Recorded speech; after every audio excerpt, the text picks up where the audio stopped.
Just how far will he go with shaking things up? Let's talk about that with Lanhee Chen, an NBC News contributor, fellow at the Hoover Institution, and former senior official at HHS. In fact, under President George W. Bush. Also, Mike Desjardins is back with us. He is the CEO of health payment company Anomaly and a member of the Virginia State Board of Health. It's great to see you both. Lanhee, let me just begin with you. How much scope and remit will RFK have? Well, the secretary is important. There's no question, obviously, in setting the tone of the agency. But one of the things I really counsel people to realize is that there are a bunch of different senior jobs that are very important at the agency, whether it's the head of CMS or the head of FDA. Those are yet to be announced, and they have a tremendous amount of latitude in the regulatory process, along with the deputy secretary. So we'll have to see how those appointments come out. I'd also add, we don't know where RFK stands on a lot of the key questions around insurance coverage, around Medicare and Medicaid. We know where he stands on public health issues to some degree, but I think there's a lot more of this story, Kelly, that remains to be written. So you've been inside the institution. What's a typical day like? I mean, how many different things are up for decision? If he came in with a very specific mandate saying, I want chemicals out of processed foods, could he kind of snap his fingers and start to make things happen? Well, probably not with that amount of quickness. There's a regulatory process that is usually, as I said, overseen by the deputy secretary.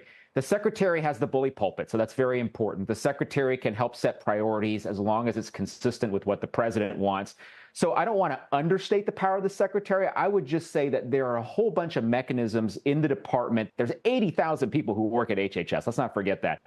There's a whole mechanism of government that's going to be happening here that goes beyond what the secretary wants or what the secretary will do on a day-to-day basis. So some of the secretary's tasks are ministerial, but there is some real influence here. And the question becomes, are people who work and run those line agencies like CMS, like FDA, are they in line with where the secretary is, or are there some differences? And that we'll have to see. Right. It's so funny, though, when we talk about what influence he might not have, it sort of makes the case for these government bureaucracies that can kind of stay on autopilot. So it's this difficult balancing act. Let me read off some of the market stats, Lanhee, that we see today. Credit to Bespoke. There are more 52-week lows than highs in the S&P. The bulk of them are in big pharma names and processed food consumer staple stocks. So Centene is obviously a big Medicaid player. They're down. Biogen, we mentioned the vaccine names, but also even companies like Campbell Soup, Hershey, and Kraft Heinz. Not to put your trading hat on, but would you be fading these moves, or do you think they're significant in telling us something?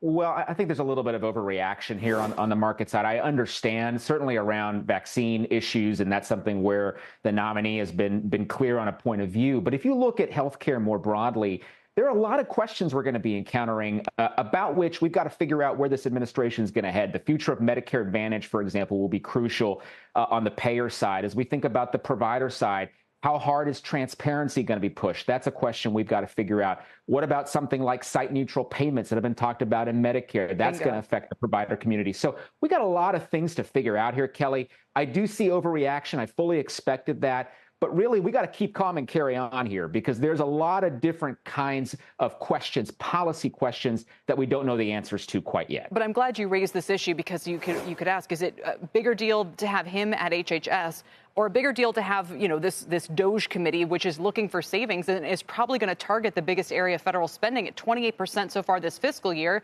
It's Medicare and the other health programs, including Medicaid, CHIPS, and Obamacare subsidies. Well, Medicaid is massive. That is a single biggest growth component for many state budgets, certainly going forward. And then you're very right to mention the ACA subsidies. There were a large expansion of those subsidies contained in pandemic recovery bills and the IRA. The Trump administration may allow those to lapse, and so that's going to impact what happens on the coverage side. So we've got a lot of things left to see in terms of where that goes. And the DOGE committee, we'll see how much power and authority there is there, if it's going to be more recommendations, or if they're going to go to Congress potentially to get some more teeth into the cuts that might come. But your assessment of the fiscal picture is right, which is that the long run trajectory is all about Medicare, Social Security, and Medicaid if we look at the budget.